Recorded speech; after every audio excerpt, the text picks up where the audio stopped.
તો આ તરફ ઉત્તર ગુજરાતના મિની કાશ્મીર ગણાતા એવા સાબરકાંઠાના પોલો ફોરેસ્ટમાં કુદરતી સૌંદર્ય 16 કળાએ ખીલી ઉઠ્યું છે। વરસાદી માહોલ વચ્ચે અરવલ્લીની ગિરિમાળાઓ હરિયાળી બની ગઈ છે। ધરતીએ જાણે કે લીલી ચાદર ઓઢી લીધી હોય તેવા આહલાદક દ્રશ્યો અત્યારે પોળોના જંગલોમાં જોવા મળી રહ્યા છે। ઝરમર એક તરફ વરસાદ અને એના પગલે વિજયનગરનું એ જંગલ એ ખીલી ઉઠ્યું છે।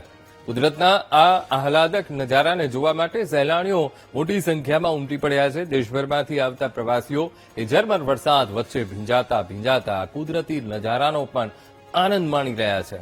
બીજી તરફ સહેલાણીઓનો ધસારો વધતા સ્થાનિકોની રોજગારીમાં પણ વધારો થયો છે। પોળો ફોરેસ્ટ આસપાસ રહેતા આદિવાસી લોકોને રોજગારી મળી રહેતા ખુશીનો માહોલ છવાયો છે।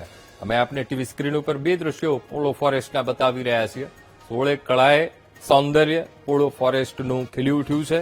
સાથે સાથે પ્રવાસીઓ પણ આ નજારાનો આનંદ લેવા માટે પહોંચ્યા છે।